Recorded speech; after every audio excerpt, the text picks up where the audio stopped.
Hitcha, hitcha, hitcha. Hi, welcome. I'm Randy Wallace, and welcome to Squaw's Corner. I guess I'm Squaw Baby. I guess maybe that sounds like a good name for me. Today, I thought I would talk about overcompensation, not in the sense of money, but in the sense of how I lived my life. It's when I started my counseling and looked back upon how I had lived my life. As growing up as a boy, when that feminine feeling came over me, it was always there. But what I'm talking about in overcompensation was I felt like I had to play harder, just be tougher than the other guys that I was playing with because I was trying to hide what I truly felt, because I wanted to be softer. I wanted to play with the dolls. I wanted to be with the girls. But because I couldn't socially, it was not acceptable in the 60s and 70s when I was growing up and in school. So I compensated for that by playing harder, playing more sports. I broke my left ankle in fifth grade, last day of school, fifth grade. Ruined the whole summer as far as me being active, but broke my left ankle in three places playing softball. I was playing third base. I got the out, and it won the game because it was the last out of the game. It ended the game. But it cost me 3 months in a cast. And casts in the 60s weren't the kind you walked on. So it was a hard cast. And if you've ever had your leg or any part of your body in a hard cast for any period of time, you know that those muscles totally atrophy. And by the time I had got the cast removed, and it was time to go back to school, I had to learn to walk again. Well, not necessarily learn to walk, but the muscles had gotten so weak, it was hard for me to walk. You got to build the muscle back up. And I tell you, there's nothing worse when you're wearing one of those old casts and you had to use an 18-inch wooden ruler to get that scratch that was down around your ankle. And you had to get that thing in there. I found that the old metal fly swatter, I used to turn it upside down and use the metal end to scratch the inside of my my calf, my leg, my ankle, wherever it was itching, So that was one of my examples, I guess, of trying to overcompensate for my feeling like a girl. I did that in other ways. I went, when I was graduating high school, I didn't know what I wanted to do. So I went to automotive mechanics school because I thought, I should be a mechanic. And I went to school. I got certified as a licensed, or whatever they called it then in 75 and 6 when I did it. A technician, a mechanic. And I, went back home and I actually had a job at a Chrysler Plymouth dealership, and I worked there for a while. And I kind of got tired of being greasy, but I realized this wasn't the job that I wanted to do for the rest of my life. It only took about 6 months to figure that out. And so later on in 76, near the end of 76, November, I joined the Army. I kind of thought, got to do something else, got to find myself.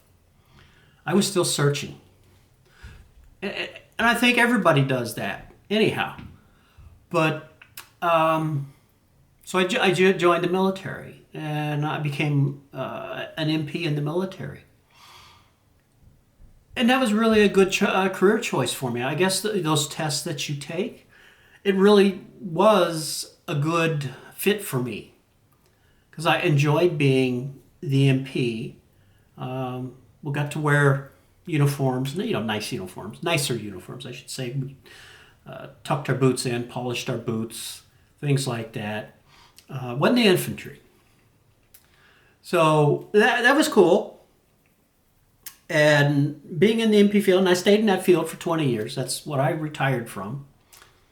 But I got to go to a lot of really good technical schools as for police work.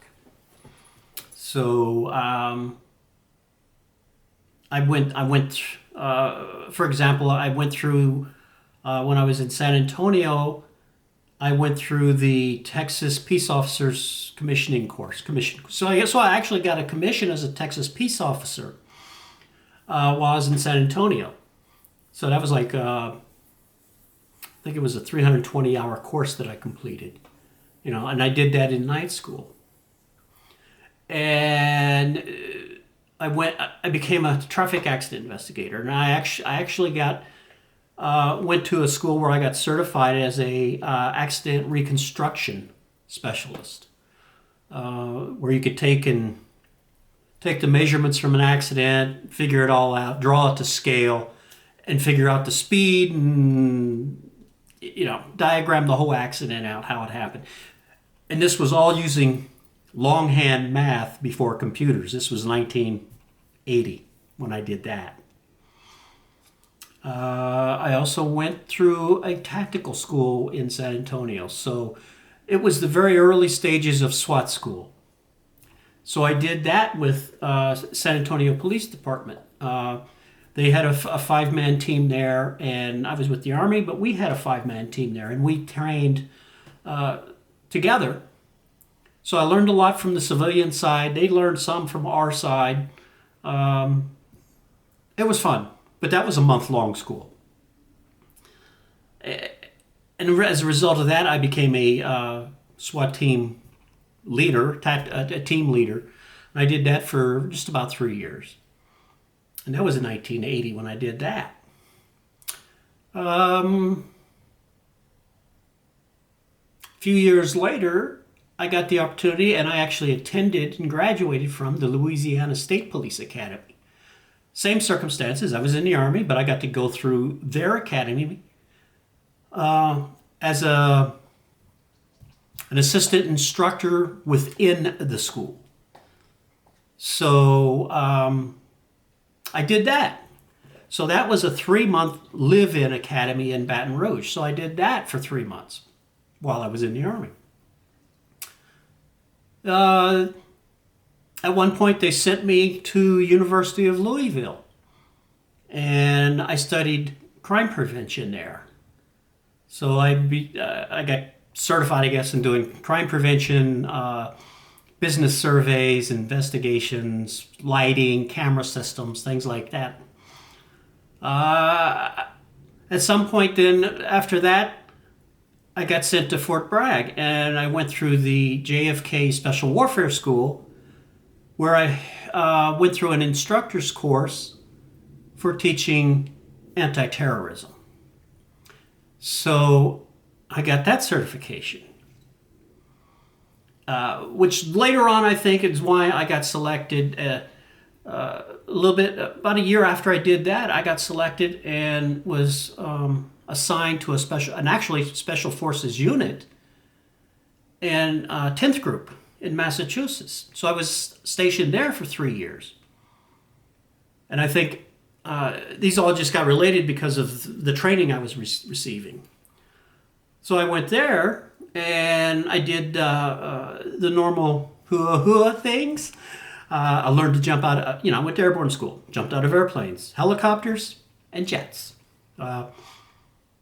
C-130 aircraft, C-141, for the jet, and I got to jump or fall out of the Black Hawk helicopter. You didn't really have to jump from that. You just sort of sat there and fell out. It was the fun. So I did that. Also learned all the rappelling and all that. And these were all adrenaline things. And somehow I think because I was trying to hide my feminine feelings is why I did so good at all these things. Because I kept trying to prove to myself that I was a guy, a macho. I was trying to do these things. I did do these things. I was there for 3 years with them. Then I went to Germany. I was there in Germany for 3 years. Then I came back here to the States and I did 4 years at my final assignment. And that's where I retired from. So that's a quick and dirty of my military. But I got out of that, and then I had about a year and a half between getting out of the Army and when I got out of the Army, I got to relate it to like when I got out of high school. I'm like, now what the heck do I do? I had no clue what I was going to do when I got out of the Army.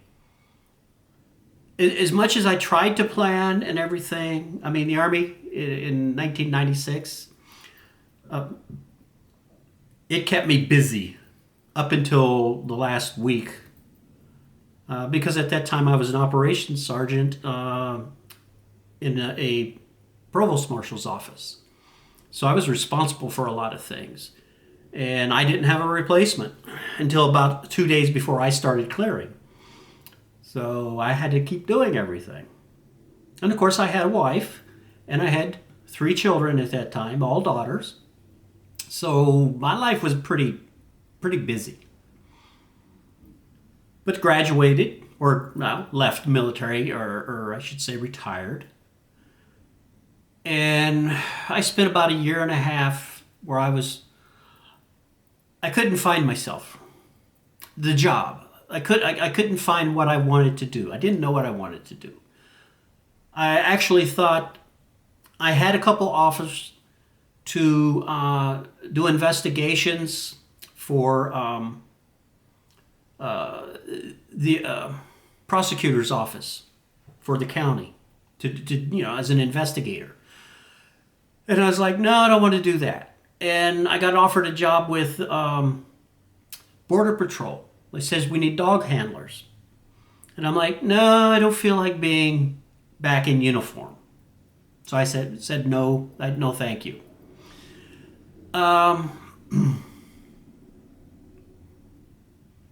So I really didn't know where I wanted to go. It took me about a year and a half, but then I got an offer for a job as a police officer up here in Maryland again, near where we had left. So after looking at the options, we decided, my ex was, part of that decision. It wasn't just mine. It was a family decision. We decided to come back up here. So we moved back up here, bag and baggage, 2 cars, 3 kids. Got here. I got back into police work, or civilian police work, I should say. And I stayed here for 22 years doing that. And because of all my training in the military, when I got into the police work, I got into it was federal where I was at, but I became a dog handler. So I had 3 dogs during the tenure of my career, and they were all scent dogs. That is, they searched for things. They weren't patrol dogs. I did train with patrol dogs. Got bit a few times, but that was the job. I was wearing the appropriate sleeve or armor that you would wear when you would be teasing the dog. I don't say teasing, but it's the training, how you train the dogs to bite and hold. So I did that, and because I was one of the better shots marksmen in the unit, in the department, use the right terminology.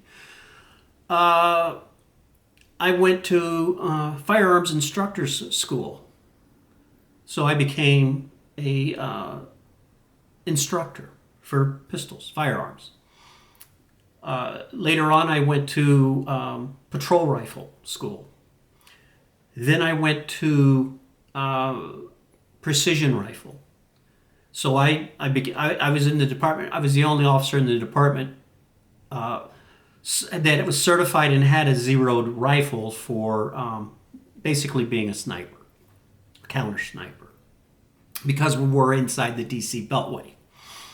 So it was kind of a big thing that there was always, they wanted more, but we were a small department. Nobody else wanted the job, but I got it, so I took it. Which I enjoyed because you're not competing with another person. The only competition is with yourself. How good you can shoot, how tight can you make that circle where when you put 10 rounds down. So I was a good shot. At 100 yards, I could put 10 rounds down and all rounds would touch. That's pretty good. But I had a great rifle and with great optics, which makes it a lot easier, but you still have to have good trigger control and squeeze that trigger. Don't jerk it. So I did that. And then I went back and got a master firearms, and then I went to an armor school, so I could tear down we had 6 hours in Heckler and Koch MP5s, and MP4s, so we could. I was an armor for taking care of those weapons in the department. So I did a lot of these things, and it was always I was trying for something more. Bigger or harder. I was always trying to improve myself, and it was my way of hiding or pushing back those feminine feelings. So that's what I say by overcompensation. The more masculine it was, the more almost an adrenaline driven it was, the more likely I was to do it. And